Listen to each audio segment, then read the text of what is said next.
Bismillahirrahmanirrahim. Assalamualaikum Pak. Waalaikumsalam warahmatullahi wabarakatuh. Mohon izin, saya Rizka Rahayu dari SD Sukamantri Pak. Ingin wawancara mungkin terkait tugas saya di CGP Angkatan 8 dari Kabupaten Sumedang. Mohon izin, mungkin Bapak sedang ada waktu saya ganggu sebentar. Mangga silakan. Ini Bapak dengan Bapak Pak Ijudin dari SD Hegarmanah di Kecamatan Tanjung Sari, Kabupaten Sumedang.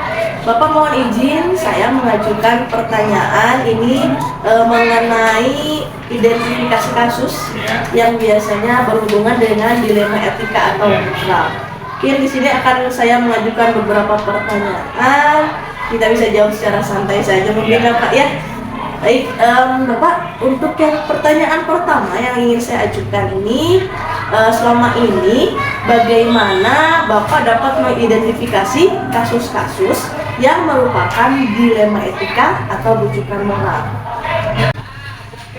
Untuk masalah dilema etika itu yang pertama pastinya kan biasanya kalau dilema etika itu baik dengan baik ataupun benar dengan benar seperti itu.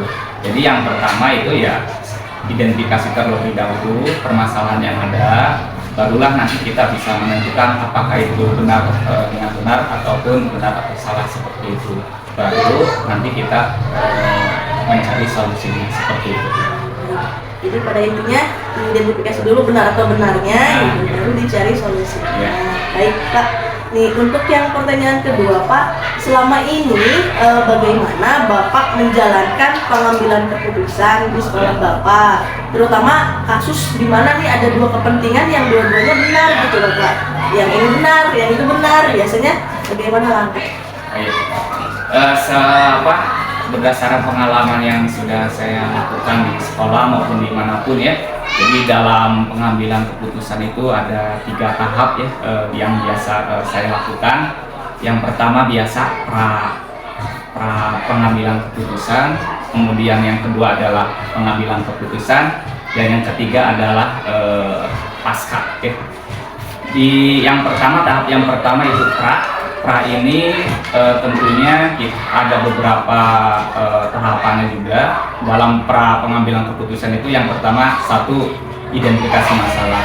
Jadi kita harus tahu dulu informasinya, jadi harus memvalidasi masalah-masalah yang timbul. Kemudian setelah diidentifikasi, baru kita akan mencari solusinya seperti itu. Nah, di dalam mencari solusi itu terkadang secara pribadi langsung pengambilan keputusan, terkadang juga harus mendiskusikan dengan pihak-pihak yang terkait. Kebetulan di sekolah saya ini ada tim kecil atau dikatakanlah tim manajemen. Jadi ada kesiswaan, ada kurikulum, ada litbang maupun ada sarpras. Jadi pada saat sudah mengidentifikasi ternyata masalah ini adalah terkait dengan kesiswaan. Jadi saya juga pastinya akan mendiskusikan dengan tim dari kesiswaan. Nah, kalau sudah validasi sudah, masalahnya sudah, akar permasalahannya sudah ada, barulah kita akan mengambil sebuah keputusan. Nah, di dalam pengambilan keputusan juga ada hal-hal yang perlu diperhatikan. Ada 3 hal. Yang pertama adalah dari tingkat keadilannya, ya, dari kesetaraan. Kemudian yang kedua adalah kepentingan umumnya. Dan yang ketiga adalah berdasarkan ilmu maupun akal sehat seperti itu. Itu adalah poin-poin yang dipertimbangkan dalam pengambilan sebuah keputusan. Nah, setelah sudah ambil keputusan ataupun sudah mendapatkan solusi, kita masuk ke tahap pasca. Nah, tentunya kita pada saat mengambil keputusan, baik itu program maupun yang lainnya, yang paling penting adalah pemantauan ataupun monitoring dari keputusan ataupun program yang sudah kita lakukan. Setelah monitoring, kemudian refleksi dan evaluasi, dan yang terakhir adalah sebuah tindak lanjut. Nah, itulah tahapan-tahapan yang biasa kami lakukan dalam melakukan sebuah keputusan, baik dalam menentukan program maupun penyelesaian masalah yang ada seperti itu. luar biasa menarik sekali nih Iya. Pak. Tadi saya mendengar ada tim kecil ya. Iya. Jadi saya mulai terinspirasi nih, mungkin apabila suatu saat diperkenankan menjadi pemimpin, Iya. saya tertarik dengan pembentukan tim kecil ini. Nanti suatu saat izin untuk adaptasi. Oh iya, iya. Jawaban Bapak juga lengkap, barusan sekaligus menjawab pertanyaan sebetulnya Pak. Iya. Ada langkah-langkah atau prosedur seperti apa yang biasa Bapak lakukan? Jadi sudah terjadi. Nah, ya, jadi Alhamdulillah. seperti itu ya. Lengkap luar biasa. Sekaliannya. Terima kasih. Kita langsung ke pertanyaan berikut Bapak. Hal-hal apa saja yang selama ini Bapak anggap efektif dalam pengambilan keputusan pada kasus-kasus dilema etika? Ya. Tadi sudah saya sampaikan di yang tadi ya, dari tahapan-tahapan itu, itulah yang menjadikan kebermanaan ataupun kebermanfaatan apakah efektif atau tidak. Jadi yang paling penting sebenarnya 3 tahapan itu adalah serangkaian yang tidak bisa dipisahkan. Tetapi yang paling penting adalah poin yang pertama, yaitu pada saat kita mengidentifikasi. Nah, pada saat kita sudah salah mengidentifikasi masalah itu, tentunya kita juga akan salah untuk pengambilan keputusan.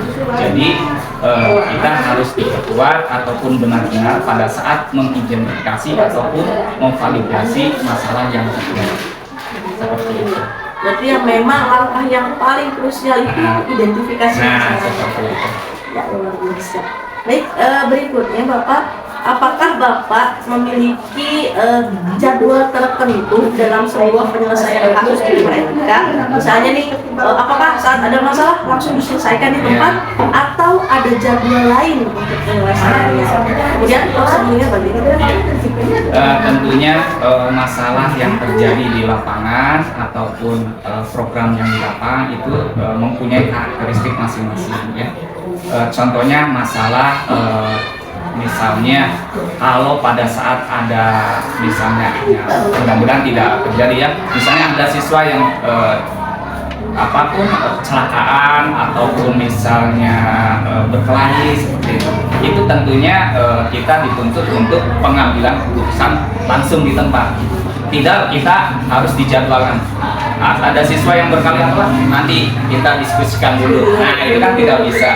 Jadi ada kala juga ada permasalahan yang memerlukan diskusi beberapa pihak yang terkait. Itu juga harus kita tidak bisa langsung di tempat menyelesaikan. Jadi untuk jadwal itu menyesuaikan. Jadi fleksibel ya, itu disesuaikan dengan karakteristik masalah yang terjadi seperti itu. Jadi tergantung saja ya Pak ya, tidak laku gitu. Iya. Kita fleksibel. Baik, Bapak, selama ini adakah seseorang nih atau faktor-faktor yang mempermudah Bapak nih dalam pengambilan keputusan? Nah, seperti yang tadi sudah sampaikan, bahasanya kami di sini punya tim kecil ya, tim manajemen ini. Tentunya tidak ada yang namanya Superman ya, adanya super team gitu ya. Jadi seorang pemimpin juga tidak bisa memegang semua ataupun memikirkan semua, tetapi perlu adanya tim ataupun yang membantu dalam menangani masalah-masalah tersebut. Contohnya tadi kesiswaan. Pada saat tentang kesiswaan, yaitulah tim kesiswaan yang akan membantu dalam pengambilan keputusan seperti itu. Ya biasa, karena kan kalau di SD ya, rata-rata kita tidak punya pengkhususan. Nah, itu jadi inspirasi Pak. Kalau setelah ini kayaknya lebih efektif ini. Nah, baik, terakhir nih Pak. Dari semua hal yang telah Bapak sampaikan, pembelajaran apa yang bisa dipetik nih untuk dalam pengambilan keputusan yang berkaitan dengan dilema etika?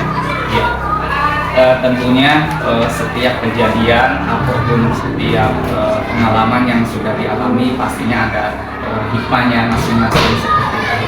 Pada saat pengambilan keputusan ataupun penyelesaian masalah, tentunya itu juga pasti ada manfaat atau hikmahnya masing-masing. Nah, berdasarkan pengalaman yang sudah saya alami, yaitulah pada saat kita melakukan tahapan-tahapan pada saat pengambilan keputusan. Jadi yang terpenting pada saat kita pengambilan keputusan itu adalah yaitu konsistensi kita menangani ataupun melakukan tahapan-tahapan yang sudah ada. Insya Allah tahapan-tahapan dalam penyelesaian masalah ataupun pengambilan keputusan kalau itu dilaksanakan dengan baik secara lunut, insya Allah kita akan menghasilkan sebuah keputusan yang adil dan baik untuk kepentingan banyak orang. Masya Allah, luar biasa Pak, banyak sekali nilainya yang saya dapat dari wawancara ini. Bapak menginspirasi sekali buat saya. Terima kasih banyak Bapak untuk waktunya. Jangan kapok-kapok ya Pak, kalau suatu saat saya wawancara lagi. Iya, silakan. Kami selalu terbuka gitu ya. Ya, siap. Terima kasih Bapak. Sama-sama. Assalamualaikum warahmatullahi wabarakatuh. Waalaikumsalam warahmatullahi wabarakatuh.